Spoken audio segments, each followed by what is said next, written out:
Sud Radio, la radio du rugby. Vous êtes bien sur Sud Radio, il est 20h03. Dans un peu moins d'une heure désormais, il y aura l'Access Match entre Grenoble et Perpignan. Un de ces deux clubs sera en top 14, l'autre en Pro D2 la saison prochaine. On a déjà vibré fort rugby aujourd'hui entre 14h et 16h avec toute l'équipe Sud Radio, avec Julien Thomas, François Trio, Zachary Pilon, Quentin Cavanis. C'était autour de Stade Français Paris, Racing 92 et la qualification des Franciliens face au Stade Français Paris, c'était à Jambouin, 33-20. On se retrouve. Salut Yohan Huget. Bonjour. Comment vas-tu Yohan? Très bien, vous? Bah très bien, très bien. Tu me vois maintenant? Comment? Ou c'est collégial, c'est pour tout le monde? C'est collégial, bien sûr. C'est collégial. Donc en fait, c'est juste que tu es une bonne personne. Bonjour Julien Thomas. Bonjour, bonsoir surtout Alexandre, bonsoir à tous et à toutes. Mais Yohan Huget m'a surpris, c'est vrai qu'il te voit, ça m'a un peu... Il y en a qui ont pris des cartons jaunes pour ça. Hein. Non mais c'est qu'on n'est pas habitué au respect dans cette émission, c'est pour ça. Toujours le respect de la hiérarchie. Oh là là, c'est trop. Julien Thomas, quand même, cette voix cassée, on te demandera pas pourquoi, mais c'est vrai que ça te donne du charme. Bonsoir Philippe Spanghero. Salut messieurs. Philippe, pas de voix cassée, mais une voix claire, nette. On te sent en grande forme ce soir. Ah ben là oui, là on rentre dans le money time. On va pas dire qu'on a vu un grand match tout à l'heure, mais on y reviendra. Mais on est quand même impatient de voir ce qui nous attend tout à l'heure. Il y a un gros match demain, et puis voilà, la route des phases finales est lancée. La route est lancée. Il y était tout à l'heure. Salut Zachary Pilon, qui était tout à l'heure à Jambouin. Salut Alex, et effectivement c'était un grand plaisir de passer ce match aux côtés de François Trio dans les tribunes du stade Jambouin. On a vu le Racing se qualifier et ce soir je suis de retour avec vous et c'est tout autant un plaisir d'être là avec toute la team Sud Radio Rugby et j'espère qu'on aura un meilleur match de rugby ce soir. Il a profité des backstage. Il m'a dit, on mange très bien au Stade Français. Exactement, c'est vrai. Il y avait des très beaux plateaux de charcuterie, on était très bien accueillis. J'ai dit alors ce match au un stade. compte Sud Radio Rugby Bouffe bientôt, animé par Rémi Mességuet. Non mais quand je lui ai dit bon alors ce match au stade, il m'a dit bah écoute on a vachement bien mangé. Merci l'analyse. Philippe Spanghero, toi je sais, tu es démarrer, spectateur stupéfait de ça quoi. C'est trop. Oui, mais bien sûr. Mais par contre, juste avant de démarrer, je peux voir le beau minois de Yohan Huget en vidéo. À messieurs qui sont en studio, s'il vous plaît, prenez soin de lui. Je sens qu'il accuse le coup et que il a fêté son anniversaire dans les excès hier soir. Aïe. Jamais d'excès. Donc C'est lui qui fait les excès, c'est la voix de Julien qui trinque. C'est beau. Je vais jamais d'excès. Je voudrais que vous preniez soin de lui. Je le sens un peu fatigué. Pas du tout. Tout est sous contrôle, Philippe. Merci pour ta bienveillance, mais en tout cas, sache que je suis en pleine forme et en grande forme. Je prends des coups. Moi, franchement, je pense qu'il est en grande forme. Tout à l'heure, on l'a vu, il était sur les quais de Seine en train de faire du fractionné. Ça avait l'air d'aller absolument. Et des burpees. Ce matin, et des burpees, 10h30. ce matin. Effectivement. 10h30, fractionné, burpees. Je découvre la voilà, et puis un petit marathon pour clôturer la journée. Franchement, t'as l'air en grande forme, Yohan. Aucun souci là-dessus. C'est vrai qu'on a un joli programme ce soir et ça va être un moment dramatique pour l'un des deux clubs. Dramatique. Alors il y a plein de niveaux de dramatique évidemment, mais pour Grenoble et Perpignan c'est le soir de l'année, c'est le soir le plus attendu. C'est un moment toujours très très difficile à vivre. On va justement aller directement du côté du Stade des Alpes. Bonsoir Philippe Noreis. Bonsoir Alexandre, bonsoir à tous. Bonsoir Philippe. Bien, presque arrivé au Stade des Alpes de ce que j'entends du clignotant de la voiture. Il y a clignotant. Philippe, supporter grenoblois. Je suis devant le stade. La semaine dernière, c'était une défaite en finale de Pro D2. C'est une deuxième finale consécutive avec toujours cette même tension. Toujours la même tension et la remobilisation du groupe en fait, c'est ça je pense qui est important quand on perd une finale et puis que tout de suite il faut basculer sur un match d'access comme ça dès la semaine suivante, il faut se remobiliser, repartir à l'abordage, c'est pas toujours facile, mais visiblement les Grenoblois ont bien préparé cette semaine d'après ce que j'ai entendu.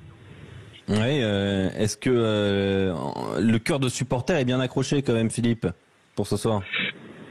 Il faut. Alors après, on est bien conscient qu'on joue contre une équipe de top 14, une équipe de Perpignan qui a quand même fait un bon championnat, qui effectivement termine 13e, mais qui a été loin d'être ridicule et qui a eu des belles victoires, notamment en battant le Stade Toulousain il y a quelques semaines. Donc ouais, il faut avoir le cœur accroché, mais en même temps, on a le cœur rouge et bleu, donc il est là, il bat très fort et il va faire battre le Stade des Alpes ce soir, ouais. On va écouter Antonin Berruyer, justement la semaine dernière au micro de Rémi Mességuet, à l'issue de la finale de Pro D2. Il y avait de la déception chez le troisième ligne qui avait quand même le plus rapidement possible basculé vers cette deuxième finale consécutive. Quand on a attaqué cette finale, c'était pour être champion. Ça soude un groupe, c'est à jamais quand on est champion. Et malheureusement, ce soir c'est pas nous. Mais voilà, cette frustration, il y a des choses à garder aussi dans ce match. Il faut qu'on reparte au boulot dès lundi parce qu'on va avoir une belle épreuve, j'espère, dans un stade plein et vivre quelque chose de magnifique la semaine prochaine. Ouais, c'est pour vivre quelque chose de magnifique, il faut avoir une ambiance aussi de très haut niveau. Ce sera plein ce soir, Philippe, du côté du Stade des Alpes. Ouais, c'est à guichet fermé et c'est la première fois de la saison d'ailleurs que ce sera à guichet fermé. Dès jeudi, il y avait plus de place. Il y a beaucoup de Perpignanais qui sont venus aussi. Je les vois là aux abords du stade. Il y a pas mal de jaunes et rouges et il y aura au moins 16 000 Grenoblois effectivement qui vont pousser derrière leur équipe. Yoann Huget, quand on regarde un petit peu, quand on fait un peu la balance entre Perpignan et Grenoble, forcément la balance elle penche côté Perpignan. Expérience du top 14, joueur aguerri, plus de puissance probablement aussi. L'idée que depuis le début de la saison, Perpignan sait qu'il y a de fortes probabilités de jouer ce barrage. Tout ça mis bout à bout, qu'est-ce qu'on met dans la balance côté grenoblois pour espérer avoir un match un peu équilibré ? Tout simplement l'envie, le cœur et de se dire qu'ils jouent devant leur public, qu'ils n'ont rien à perdre et se dire que certains cadres du côté perpignanais vont manquer. Piola Fassalélé, Tisley ne sera pas présent, donc ils peuvent se rallier à ces cadres qui leur a apporté énormément dans l'avancée, notamment à Tisley face à Castres qui a été omniprésent. Donc pour moi, ils ont une chance aujourd'hui, sincèrement, de gagner, mais je vais arrêter avec les pronostics parce que j'avais vu le Stade français aujourd'hui, donc je vais être spectateur. Philippe Spanghero, qu'est-ce qu'on met dans la balance côté grenoblois, le stade, l'envie, mais est-ce que ça suffit ?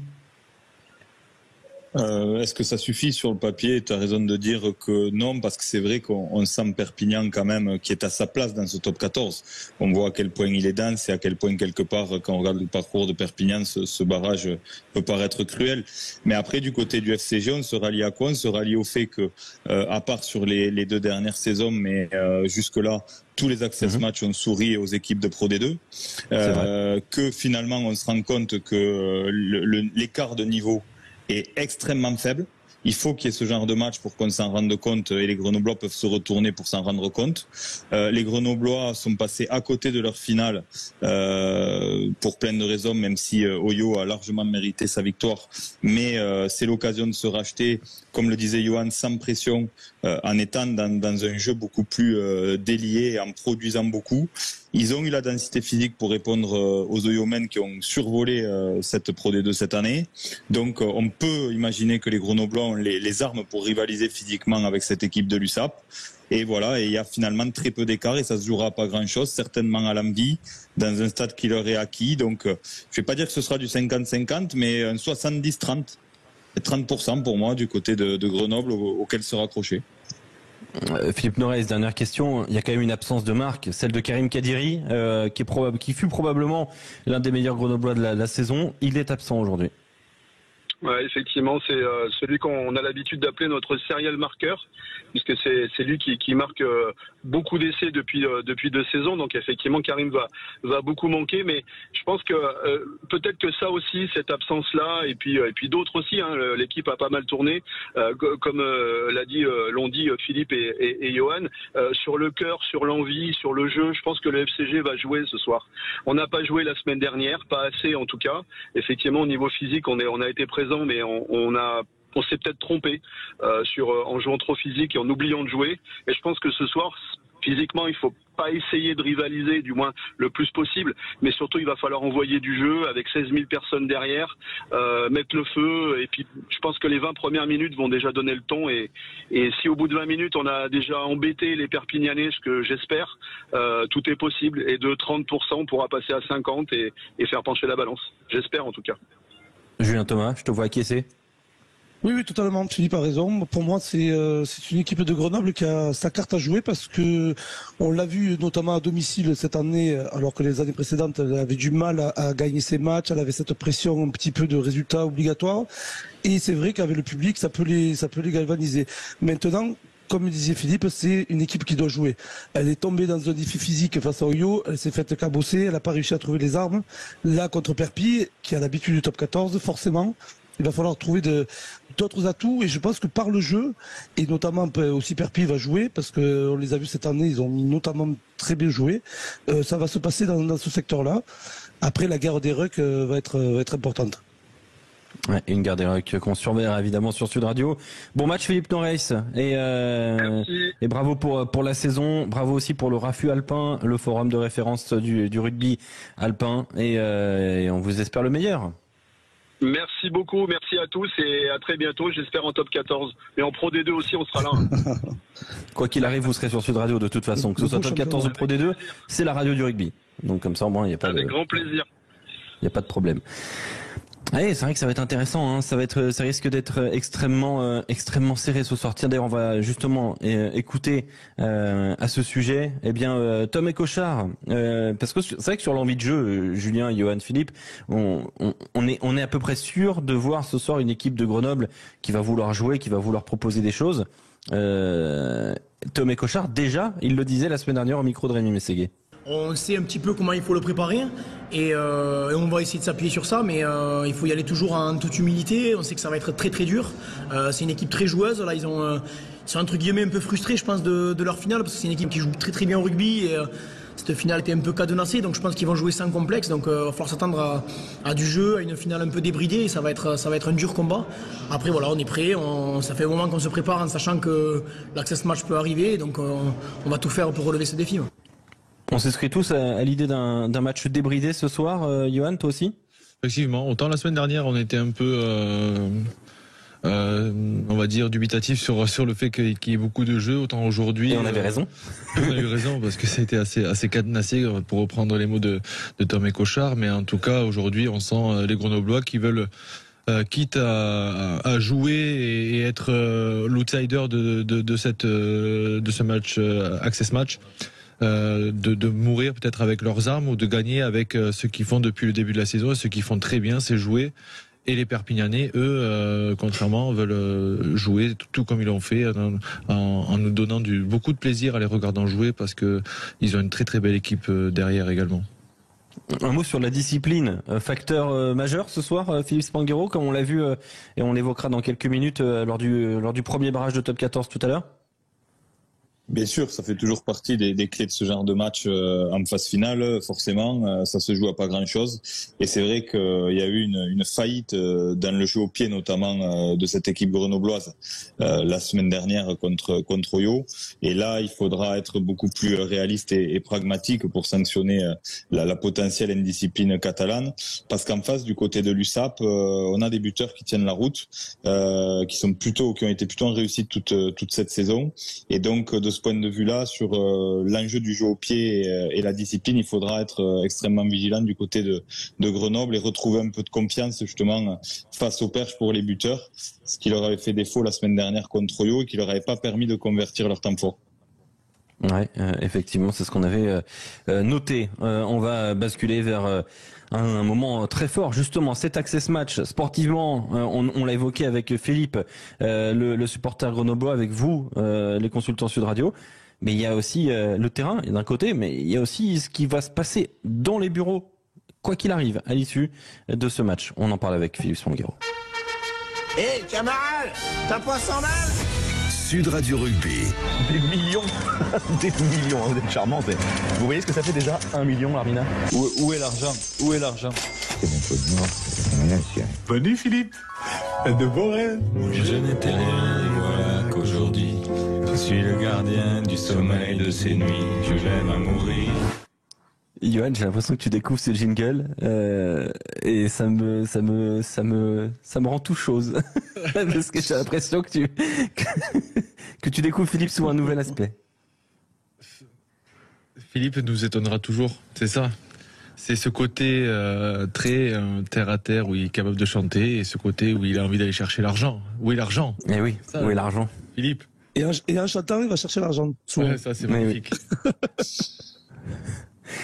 Philippe, c'est vrai que ça fait beaucoup de compliments pour un seul homme. Hein. J'espère que tu arriveras à encaisser en tout cas. Pour encaisser, il n'y a jamais de problème avec Philippe. Je connais bien les deux personnages. Bien, très bien, c'est la Quentin. On a roulé nos bosses. Oui, vous avez roulé vos bosses, exactement. Philippe, ce sera un match très important, 80 minutes et de lourdes conséquences économiques. C'est aussi un peu un point d'interrogation parce que est-ce que ce sera vraiment déterminant les clubs qui vont se départager donc leur présence en top 14, Grenoble et Perpignan. Pour celui qui est actuellement Perpignan, quel impact cela aurait-il de descendre en Pro D2? Est-ce que ce serait entre guillemets catastrophique pour le club catalan? Alors, c'est un peu moins grave pour l'équipe qui descend que pour celle potentiellement qui monte. Je m'explique. Aujourd'hui, Perpignan a sécurisé un budget d'un peu plus de 18 millions d'euros et c'est pas une surprise du coup qui se retrouve là, puisque souvent le sportif fait déjouer les pronostics et les chiffres, mais malgré tout, on dit depuis plusieurs saisons maintenant qu'il faut avoir un budget au moins de 20 millions d'euros sécurisé pour assurer son maintien en top 14. Et quelque part, on voit ces dernières saisons que les équipes qui ont du mal à sécuriser un budget au-delà de 20 millions d'euros sont toujours en danger. Et c'est le cas de Perpignan aujourd'hui avec un budget d'un peu plus de 18 millions d'euros. Mais Perpignan a des partenaires solides avec des prix moyens sur tout ce qui concerne le sponsoring, les hospitalités, la billetterie, assez élevé finalement en top 14 et forcément aussi en Pro D2 si malheureusement ils étaient amenés à redescendre. Et donc il se passerait quoi si Perpignan descendait? Il perdrait à peu près 1,5 million de droits de la Ligue, puisqu'on sait aujourd'hui qu'en moyenne, c'est 2 millions d'euros de reversion de la LNR par club de Pro D2 et 3,5 millions environ de base pour les clubs de top 14, avec tout un tas de systèmes de variables et de primes pour les clubs notamment qui performent en phase finale. Mais donc, pour Perpignan, il y aurait 1,5 million à peu près de pertes sèches de reversion LNR. Certainement un peu de déperdition de sponsors, mais Perpignan réussirait malgré tout à sécuriser un budget aux alentours de 12,5-13 millions d'euros, peut-être même davantage. Et on sait que ça correspond au très très gros budget de Pro D2, puisqu'aujourd'hui Grenoble est le plus gros budget de Pro D2 avec 13,8 millions de chiffre de budget. Et donc on sait que Perpignan tout de suite aura un budget et une structuration qui les amènera dans une volonté de remonter tout de suite avec les armes pour le faire. Du côté de Grenoble, c'est beaucoup plus délicat, puisque aujourd'hui, on le disait, Grenoble a structuré un budget de 13,8 millions. C'est l'ogre de cette Pro D2 financièrement. C'est normal, il y a un gros bassin, il y a un stade intéressant qui permet de faire un niveau moyen de billetterie élevé, des hospitalités. Ils ont quelques gros partenaires titres. Mais tout ça sur une économie de Pro D2 depuis plusieurs saisons. Donc si Grenoble montait, ils auraient en effet 1,5 million sécurisé de plus de la LNR, mais derrière il faudrait aller chercher beaucoup d'argent parce que à l'intersaison, c'est très difficile d'aller chercher des gros partenaires. Je parle de budget, de partenariat à 100, 200, 300 000 euros.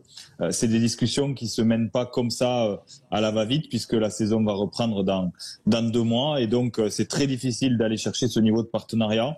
Donc ça demande beaucoup d'énergie commerciale pour aller sécuriser tout un tas de petits partenaires avec bien sûr une évolution du prix moyen puisque on change de division, le spectacle n'est pas le même. Donc il y aura quand même une évolution mécanique du chiffre d'affaires avec les partenaires existants. Mais tout ça pour dire que un Grenoble à 13,8 millions aujourd'hui aura énormément de mal, voire même ce sera quasiment impossible d'aller chercher les 20 millions qu'il faut pour tout de suite se donner les moyens de sécuriser sa place en top 14. Donc voilà, donc on sait que c'est une année de transition importante. L'aléa sportif, heureusement, la magie du sport, elle existe toujours. Et c'est pas forcément les budgets qui font les équipes sur le terrain. Mais c'est vrai que cette formule même si personnellement je la trouve intéressante, elle amène quand même une vraie fragilité, surtout si c'est l'équipe de Pro D2 qui est amenée à monter par rapport au peu de temps qu'elle a pour organiser et structurer son budget, son recrutement pour être compétitif en top 14. Oui, exactement. Non, mais je te rejoins totalement, Philippe. On est d'accord. Juste, c'est une confirmation qui amène une réponse rapide, ou pas d'ailleurs. On est d'accord. Les deux clubs ont constitué deux budgets pour deux scénarios différents, a priori. Oui, mais sur le papier, la difficulté, c'est le commerce en ce moment. On sait que la période est difficile et donc on sait que notre modèle économique repose sur les partenaires privés. Et du côté de Grenoble, on sait ce qu'on va aller chercher puisqu'il y a des subventions aussi, il y a des grilles de reversion de subventions, notamment des collectivités en fonction de la division dans laquelle vous jouez. Mais c'est pas énorme, c'est pas ça qui change la donne. Ça se joue à quelques centaines de milliers d'euros, c'est important, mais ça change pas le modèle. Ce qui va changer le modèle économique, clairement, c'est la capacité de cette équipe de Grenoble, si elle montait, à aller chercher des gros partenaires. Et ça, c'est extrêmement difficile. En plus, Grenoble s'est structuré autour d'un actionnariat plutôt sain. Il n'y a pas de vrai mécène au FCG capable de dire, écoutez, moi, on se donne les moyens, je mets 5 millions sur la table, quitte à ce qu'on perde 5 millions la saison prochaine, mais tout de suite, on sera compétitif pour assurer notre place en top 14 la saison prochaine. Grenoble n'est pas dans ce modèle-là, c'est plutôt sain, mais en tous les cas, parce que Serge Kampf était capable de le faire il y a quelques années encore. Mais... Ouais, Serge Kampf le faisait, mais pas à l'échelle de Biarritz. Serge Kampf avait une difficulté, c'est qu'il soutenait le BO par Capgemini et il soutenait le FCG par une de ses filiales qui s'appelle Sogeti, mais c'était un peu différent dans le modèle. Voilà, il y avait quand même une volonté des dirigeants grenoblois d'essayer d'être raisonnable et de tenir un budget. Mais en tous les cas, voilà ce qu'il en est aujourd'hui. C'est vrai que si Perpignan descendait, ce serait moins dommageable d'un point de vue économique, d'un point de vue de la pression sur les dirigeants, que si Grenoble devait, ce soir, à la fin de cet Access Match, se retrouver en top 14.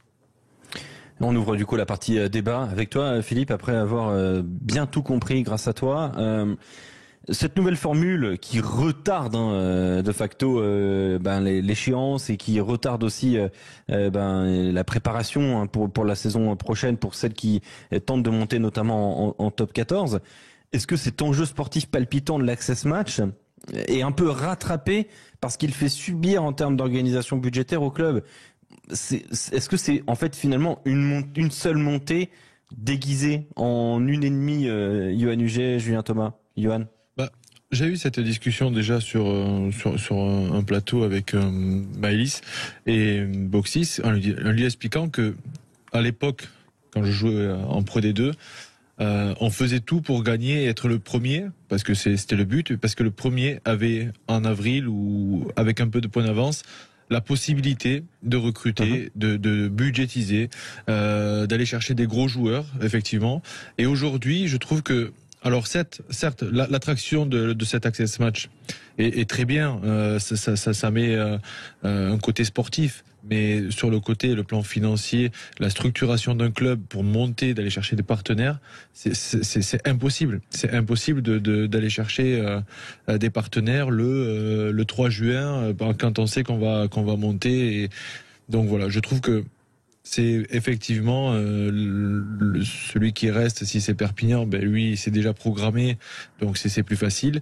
Mais la question de Grenoble, s'ils montent, ils sont en train de ils partagent leur stade avec le foot, donc il y a toute la réorganisation à faire autour de ça. Les matchs sont pas les mêmes, c'est le jeudi en Pro D2, samedi, donc les partenaires ils ont plus de visibilité, donc il y a pas mal de choses à prendre en compte que le 3 juin, c'est impossible à réorganiser. Donc cette montée pour Grenoble, elle sera, on le sait, difficile s'il monte. Ouais, Julien Thomas, est-ce qu'en fait on se ment au rugby français en calfeutrant le fait qu'il n'y ait qu'une seule réelle montée en top 14? Est-ce que tu irais jusque-là? Oui et non. Non, pas forcément mentir, parce que quand même ça amène forcément du spectateur, téléspectateur, de l'audience, de la valorisation peut-être à ce championnat, de faire ce format-là. Par contre, pour les clubs, intrinsèquement le club de Grenoble, je ne vois pas comment il peut trouver de 13,8 millions de budget, parce qu'il monte en top 14, arriver vers les 20 millions et se permettre de pouvoir exister. Et encore, là, on parle du plus gros budget de Pro D2. Imagine, c'était, je sais rien, Mont-de-Marsan, Nevers, ça aurait été beaucoup plus compliqué. Donc c'est vrai que cette formule déjà du premier qui n'est pas encore monté, qui était Oyonnax, alors que l'ancienne formule, le premier était en access directement sur le top 14, pouvait se permettre déjà d'élaborer un budget et de prévoir les recrutements. Moi je parle sur le côté sportif, je n'arrive pas à comprendre comment ces clubs-là, sportivement, à la dernière minute, peuvent constituer une équipe de calibre dans un recrutement, parce que quand même à Grenoble ils ont une belle équipe, ils ont quand même la feuille de match qui va être belle ce soir, sauf que c'est des joueurs qui sont aussi sur la fin. Donc et en top 14 il faut quand même que tu recrutes du solide. Comment tu peux recruter des mecs qui sont disponibles, surtout quand tu montes sur les dernières journées comme ça, il y a un access match. Ouais, il y a forcément des choix sportifs par défaut, et c'est vrai que un manager et ses entraîneurs, ses adjoints, ils ont une vision du rugby et ils vont chercher les joueurs pour répondre à cette vision-là, à la façon dont ils veulent jouer le rugby. Et aujourd'hui, c'est vrai que dans cette situation-là, t'es obligé de faire en partie des choix par défaut, et donc tu subis complètement cette montée. Après, je suis pas d'accord avec toi, Alex, sur le fait que c'est une seule montée déguisée en com, parce que sportivement, je le répète, mais jusqu'à il y a 2 ans, les équipes de Pro D2 se l'étaient gagnées. Et puis encore une fois, il y a aujourd'hui en Pro D2 des équipes qui se sont structurées autour de quelques mécènes.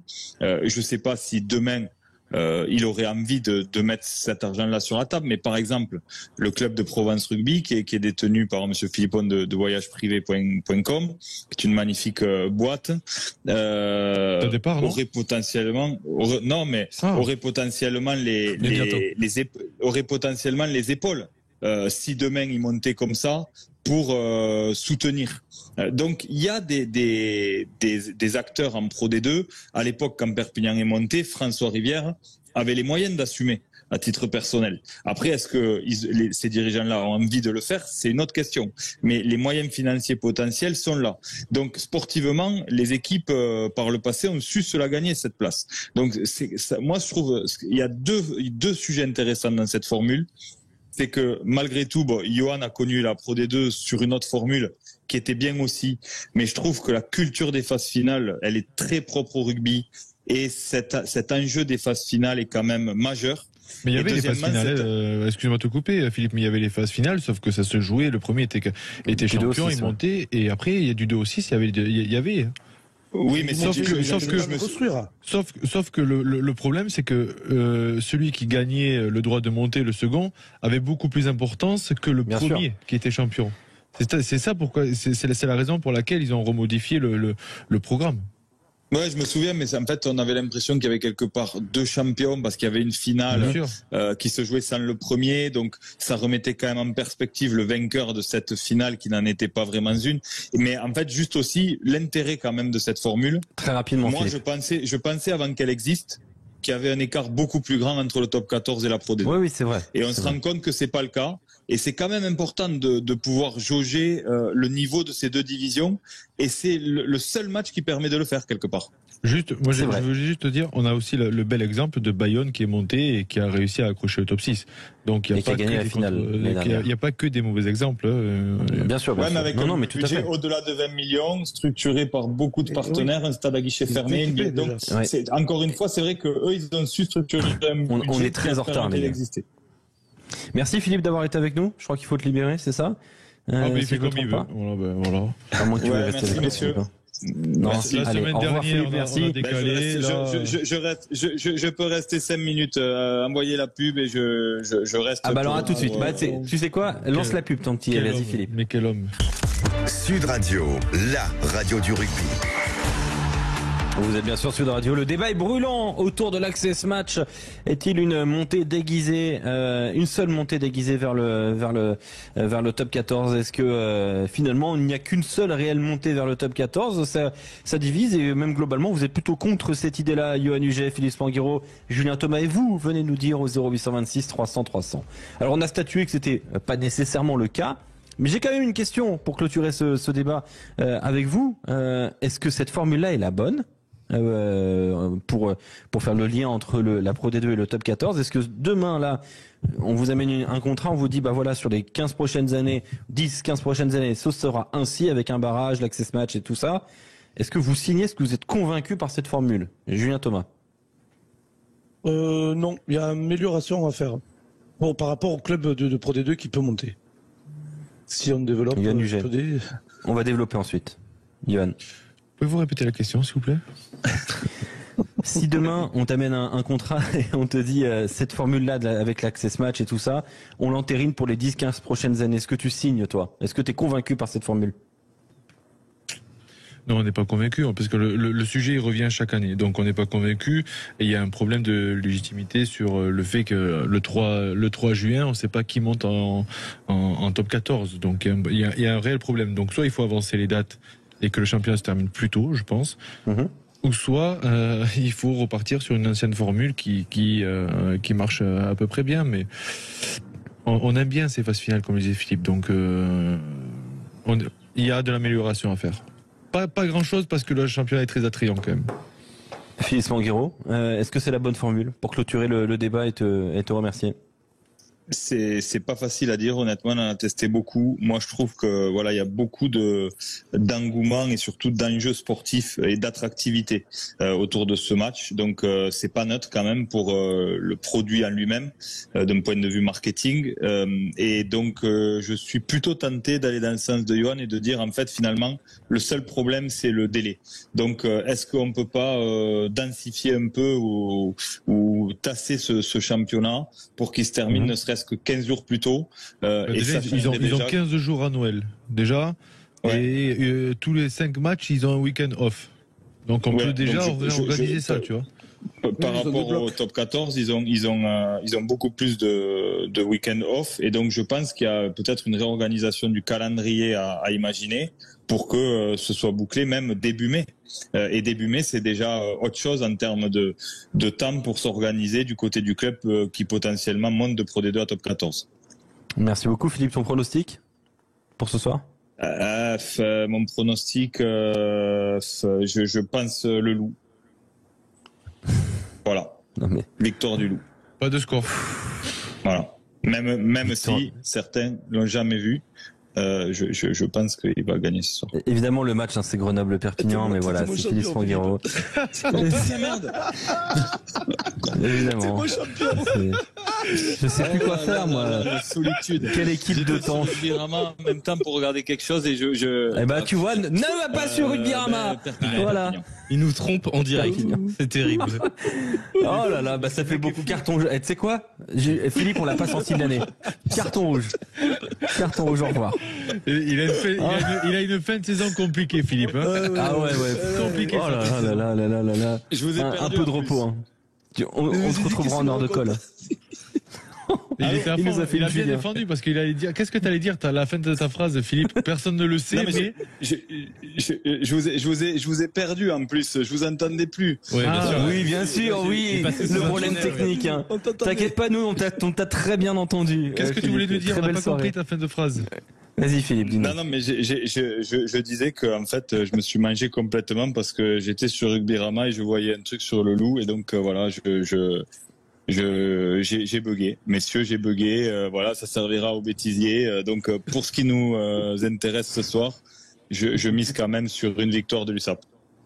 Bah, merci beaucoup et ouais, très bon, bravo. Et ça se posait la question si tu reviens pas d'un barbecue d'un club de top 14 quand même. Là, je pars quand même comme un prince. Oui. Ouais, tu as redoré ton blason. C'est ça s'appelait Philippe Manguero. Merci Philippe, belle soirée. On va prendre la direction de Grenoble. Salut Julien Vert, en direct du Stade des Alpes.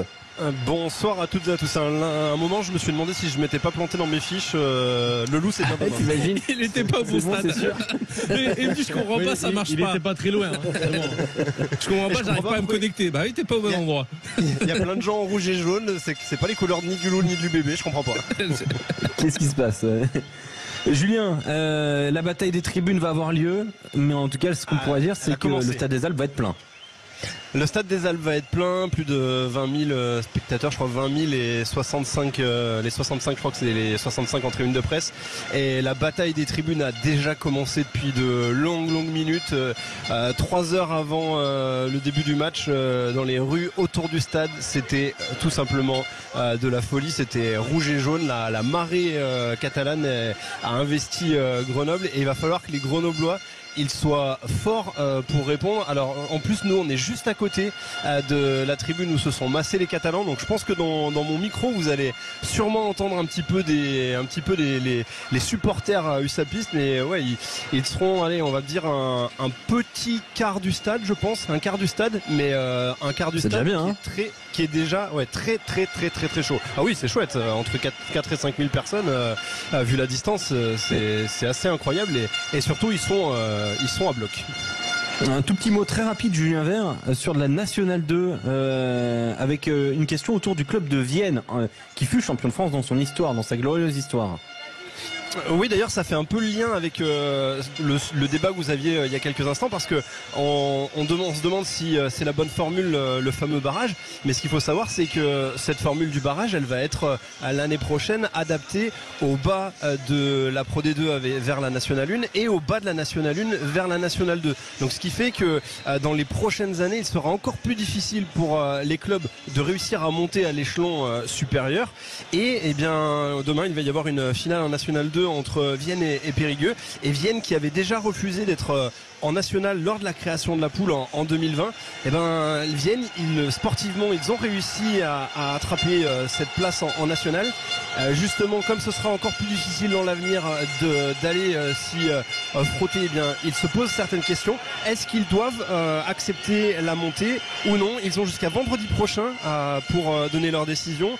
Ils disputent donc la finale demain face à Périgueux. Sportivement, ils veulent aller accrocher un titre. Et ce qui est assez atypique sur ce club-là, c'est que le président Yann Arnaud a décidé de faire une sorte de référendum au sein du club. Il a envoyé tout simplement un Google Drive entre guillemets à tous les membres du club, que ce soit sportif, administratif, etc., pour voir s'il fallait tenter l'aventure, parce que ça a plein de conséquences de monter de l'échelon National 2 à National 1. Tout simplement, il y a déjà en financement, il va y avoir des déplacements plus onéreux, il va y avoir une catégorie espoir qui diminue, on passe de moins de 23 ans à moins 21 ans. Enfin voilà, plein de conséquences, le terrain, etc. Et comme le slogan chez eux c'est grandissons ensemble, il a décidé en tout cas de faire une sorte de référendum interne pour voir s'ils accepteront ou non la montée en National 1 pour la saison prochaine. Merci, c'était une précision qu'on voulait apporter sur l'antenne de Sud Radio, la radio de tous les rugby. On va parler aussi de la Coupe du Monde 2023. On est à 100 jours désormais. Je sais que tu as participé un peu aux festivités, peut-être Johan. Philippe Panguero aussi l'a fait. Et puis Zachary Pilon-Zach, t'étais à l'arrivée du trophée William Webelis à Roissy. C'est ça exactement. En avion. Amené par Tendai Tawarira quand même. C'est ça, je m'y suis rendu mardi en début d'après-midi. Il y avait aussi Bill Beaumont et Jacques Rivoal, ainsi qu'un nombre de personnalités qui sont liées à cette Coupe du Monde de rugby qui approche à grands pas. C'est un événement assez symbolique, assez confidentiel aussi. Il n'y avait pas grand monde, mais on a vu. J'ai eu la chance en tout cas de voir le trophée arriver à Roissy. C'était vraiment un grand plaisir de pouvoir discuter avec tout le monde autour d'un événement qui marque un peu le lancement du compte à rebours vers la Coupe du Monde 2023. Yann Huget, est-ce que tu as participé un peu aux festivités aussi cette semaine? Oui, j'ai pris part au lancement et dévoilement des médailles et à la soirée à la Samaritaine où on a vu la Coupe du Monde arriver et lancer les J-100 de la Coupe du Monde avec l'illumination de l'Arc de Triomphe, messieurs. Ah oui, c'est vrai que c'était très beau. Justement, c'était même un plaisir de voir marquer Toulouse sur l'Arc de Triomphe. C'était incroyable. Et elle était à Toulouse hier. Exactement. Et ouais, elle a pris la route du Capitole, effectivement. De sensation. Ouais. On va écouter Jim Hamilton, un ancien coéquipier de Julien Thomas, un Écossais qui était au micro de Zachary Pilon du côté de Roissy. Pour lui, c'était le calme avant la tempête. Alors, je vous préviens, c'est à la fois traduit par Zachary, puis à la fois un peu en anglais. Et vous, à la fin du son, vous devrez me dire pourquoi on doit lui accorder un carton bleu à Jim Hamilton. Écoutez. So we are here On est là. À presque 100 jours de l'événement, c'est génial. L'atmosphère est grandissante. J'étais là en 2007 pour la Coupe du Monde en tant que joueur. J'ai pu échanger avec Tendai Mtawarira, avec Sir Bill Beaumont. C'est le calme avant la tempête. La France est un pays fantastique, tribal, passionné et enthousiaste quand il s'agit du rugby. La pression monte depuis un moment. Donc d'être dans la capitale qu'est Paris, une ville incroyable, très culturelle et pleine d'énergie, j'ai hâte. Le Rugby World Cup pour Français, c'est énorme. L'équipe, c'est très bien équipe. Anton Dupont, c'est grand jouer. Le team équipe, mon coach avant, François Galtier, c'est crazy mec. J'adore Français, le country, l'équipe, but I want Scotland to win. I want Scotland to win. Mais ouais. Alors, vous n'avez pas joué en même temps avec Jimmy Hamilton, mais vous êtes croisés. Julien Thomas, il est pourquoi le carton bleu là, Julien? On le donne pour quelle raison on le donne à Jimmy Hamilton? C'est le frère pour de le Fabien. tribal, mais aussi pour le François Galtier. C'est son frère, tu le connaissais pas? Si. François Galtier, effectivement. Et puis il a un second Roger Galtier aussi. Oui, voilà, et c'est vrai qu'il y a un petit peu cette sensation que ça devient de plus en plus concret quand même, Zachary, pour clôturer sur ce sujet-là. T'avais l'impression de rentrer un petit peu dans la Coupe du Monde? Quand on voit Bill Beaumont arriver accompagné de Tendai Mtawarira, oui, on est de près face à des gens qui ont marqué l'histoire de cet événement qui approche et que la France s'apprête à accueillir. Donc ça va être superbe. On a aussi entendu Jacques Rivoal, où j'ai eu la chance de discuter avec Jacques Rivoal, qui disait que ça allait être l'occasion de montrer le terroir français, etc., et de vraiment faire profiter à tout le monde de notre beau pays. Et donc ouais, ça marque vraiment le début de quelque chose et on se rapproche à mesure qu'on se rapproche aussi de la fin de cette saison de Top 14. Le Top 14, justement, parlons-en, transition toute trouvée. On a vécu le premier barrage tout à l'heure entre le Stade Français de Paris et le Racing 92. On rappelle la qualification des Franciliens à Jambouin, 33-20. Beaucoup de déceptions dans les rangs parisiens après une saison qui aurait été parfois difficile, notamment en début de saison avec l'annonce du départ de Gonzalo Quesada à la fin de l'exercice, mais aussi avec beaucoup d'émotions et des résultats qui ont fait espérer en vain. Thibaut, bonsoir Thibaut, supporter parisien. Salut Alexandre, salut la team Sud Radio. Salut Thibaut. De la déception Thibaut ce soir ou ça y est, c'est un peu plus encaissé? Comme tu peux l'entendre à ma voix, j'ai beaucoup crié. Beaucoup de déceptions. Il y a des décisions arbitrales que j'ai pas très bien compris. Des plaquages sans ballon sur Joris Second, et puis à la fin en fin de première mi-temps.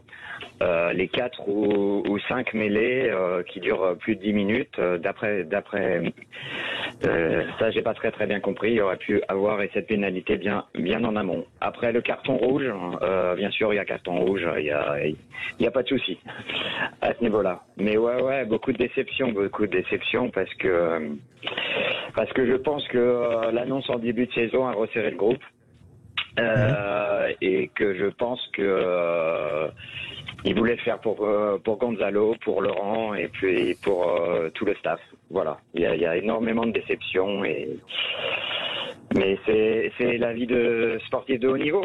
Voilà. Et oui, et on va écouter justement, tiens, tu vois, l'annonce que tu évoques, Thibaut. Gonzalo Quesada s'est exprimé au micro de Zachary Pilon à l'issue du match. C'était une saison difficile et pour lui, le boulot a été effectué avec succès.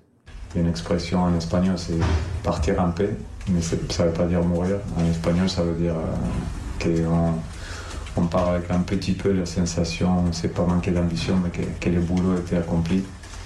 J'ai aucun doute, je sais les clubs que j'ai retrouvés en 2020, à tous les niveaux. Je pense qu'on est mieux qu'il y a 3 ans, et je pense que c'est dans ce sens-là, je suis tranquille. Et là, je serai un supporter.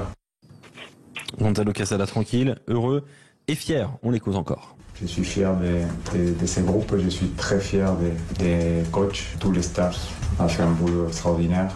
C'est pas facile de rester si loyal, si engagé. Quand il y a cette ambiance un peu d'instabilité autour et des changements, on a passé la saison avec l'incertitude de la moitié du staff s'il continue ou pas.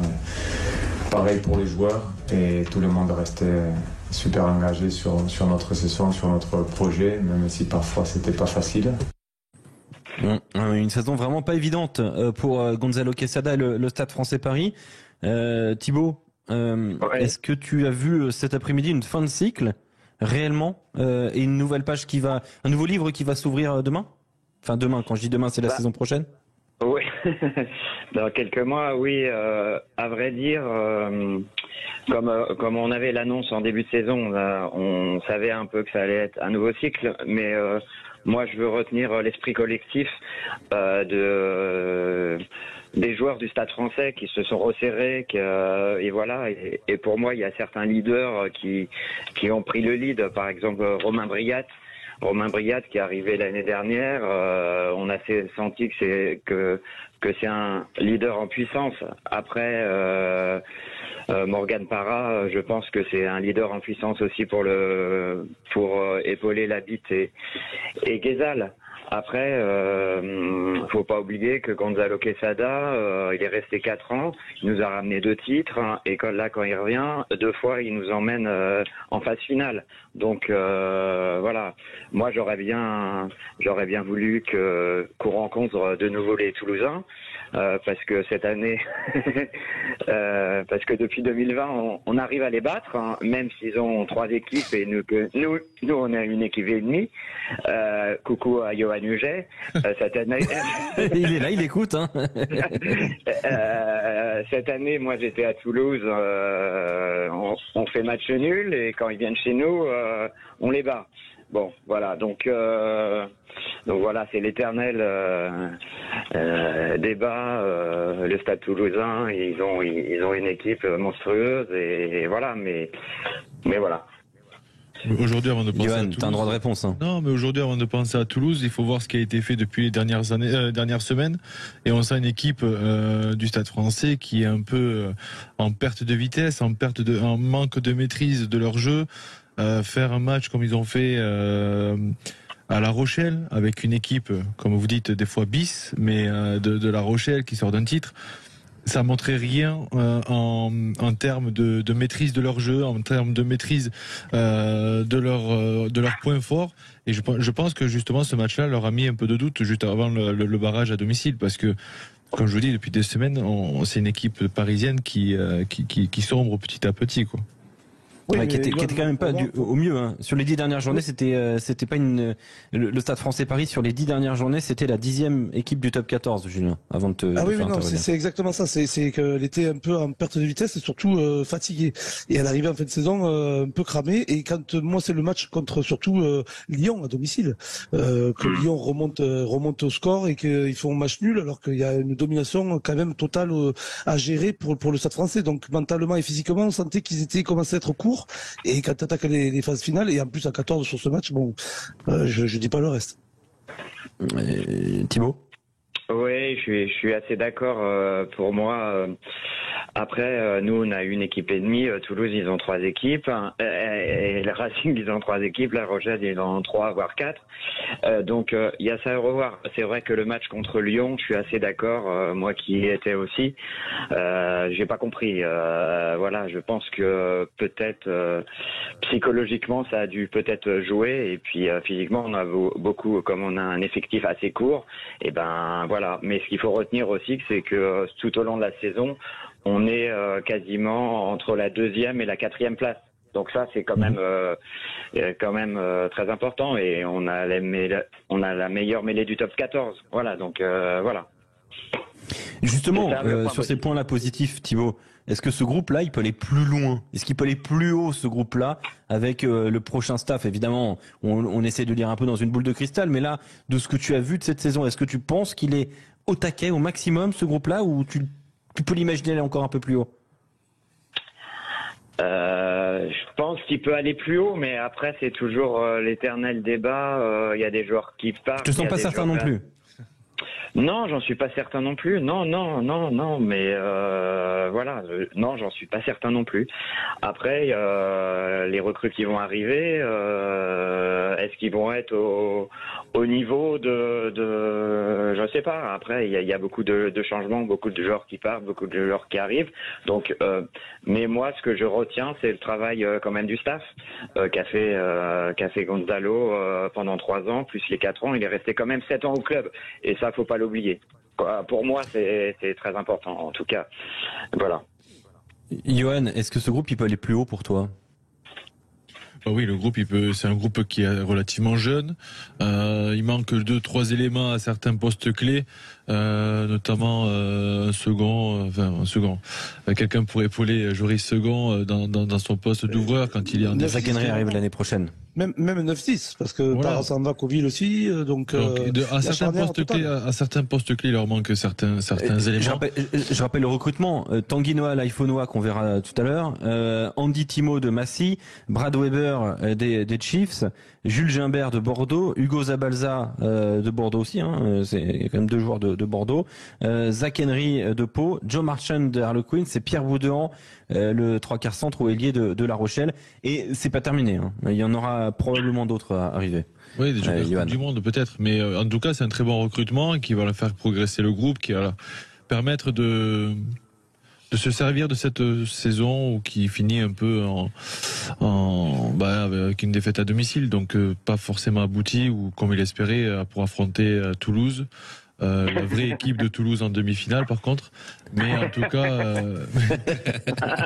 en tout cas ils étaient attendus. Ta chambre. Non, c'est mon droit de réponse, mais en tout cas vous étiez attendus à Saint-Sébastien, oui. C'est pas grave. Oui, bon, il y aura les Pinchos, mais il n'y aura pas les Parisiens malheureusement pour le Stade Français Paris. Je vais te faire quelque chose de très difficile, Thibaut. Je sais que ça va te faire un petit peu mal. Mais est-ce que tu vois cette équipe du Racing 92 capable de renverser justement la grande équipe du Stade Toulousain, de ce que tu as vu aujourd'hui? Franchement, j'ai trouvé le Racing, leur défense assez faible. Franchement. Alors après, nous on a la meilleure mêlée du top 14, donc c'est facile de dire ça. Après, on est en phase finale. Tout est possible, c'est sur un match, c'est sur 80 minutes voire plus là. Mais je sens que tu paries pas l'appartement.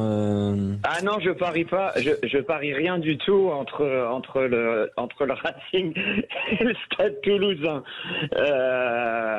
Si j'ai à parier ce soir, je peux parier sur si tu veux Perpignan Grenoble, mais Racing Stade Toulousain, voilà, bon, j'ai des amis au Racing, donc voilà, je vais pas dire voilà, mais et j'ai des amis aussi au Stade et j'ai des amis aussi au Stade Toulousain, donc voilà, donc personne n'est parfait, vraiment. Ah bah oui, qu'est-ce que tu veux, c'est comme ça, c'est la vie. On a des amis. On va écouter Laurent Travers. Lui, il commence à y croire parce qu'il y a quelque chose de fort dans cette équipe du Racing, c'est dans la tête. On écoute. Que mentalement, l'équipe du Stade Français, on savait très bien, comme nous, ça avait été le cas pendant les matchs de poule, aller lâcher son venin et l'a très bien fait. Mais ce qui a été remarquable, c'est l'état d'esprit qui a été mis en place pour colmater les brèches que l'équipe du Stade Français s'est créée. Oui, on a subi par moments. Oui, on a été en difficulté sur le paquet d'avant par moment. Mais par contre, on s'aperçoit que dès qu'on arrive à avoir le ballon et dès qu'on arrive à mettre la main sur le ballon, on crée du danger. Voilà, Laurent Travers au micro de Zachary Pilon. On évoquera demain sur Sud Radio dès 20h nos pronostics pour la demi-finale Stade Toulousain, Stade Français Paris. Merci Thibaut d'avoir été avec nous sur Sud Radio, la radio du rugby. L'année prochaine pour le Stade Français Paris, sans aucune blague. La saison prochaine effectivement. Heureusement que je me suis rafraîchi un peu après, parce que. Ouais, je viens de croire. Ouais. Dans un instant, Grenoble, Perpignan, Johan Huget, on attend évidemment ton pronostic, Johan. Qu'est-ce que tu imagines, qu'est-ce que tu pressens? Grenoble. Grenoble. Ouais. Moi, j'ai envie de dire, ça ferait plaisir le petit poussé qui gagne. J'étais en cours avec Fabien Genbacher, il met beaucoup de cœur à l'ouvrage pour avoir son club au plus haut niveau. C'est un bon élève? Très très bon élève, très Il va bon finir élève. président, donc j'espère. Il va finir président, c'était son souhait, donc il a réussi et voilà, je lui souhaite tout le bonheur, mais en tout cas, il donne du corps à l'ouvrage pour cette équipe grenobloise qui le mérite. Après, c'est juste mon cœur qui parle. J'aimerais. Mais t'as le cœur dans tous les clubs, toi. Non, j'aimerais. C'est bon. J'aimerais voir Lequel a fait le Grenoble. plus de clubs? C'est pas toi, Julien, qui a fait plus de clubs que Johan, quand même? Non, je sais pas, non, je pensais pas. Bah, t'en as fait 4, hein? 5? 4? 2, 3, 4. Mais quand est-ce que tu les as fait Et le dernier, je suis revenu à la maison. Le dernier. Ah, ça compte pas alors. Eh oui, ça compte pas. Non, mais il a fait Montpellier, puis il a fait Castres, puis il a fait Paris, puis il a fait Pau, puis il a retourné à Montpellier. Mais c'est vrai qu'il y a des passages de sa carrière, on se souvient moins bien. C'est vrai que. Bouclé. Parce que Johan, je peux comprendre. Hein. Il y a des passages, tu t'en souviens un petit peu moins bien de la carrière de Julien Thomas. C'est dur. Hein. Je sais, le constat est difficile. D'ailleurs, t'as joué, toi, la Huge. T'as joué là-bas. Ouais. Dans ce stade, non? Ouais, j'ai joué avant qu'il soit refait. Avec Bayonne contre Toulouse. Exactement. Ouais, j'y étais, ouais. Exactement. Le coup d'envoi dans un instant de l'Access Match Grenoble-Perpignan sur Sud Radio, sur la radio du rugby.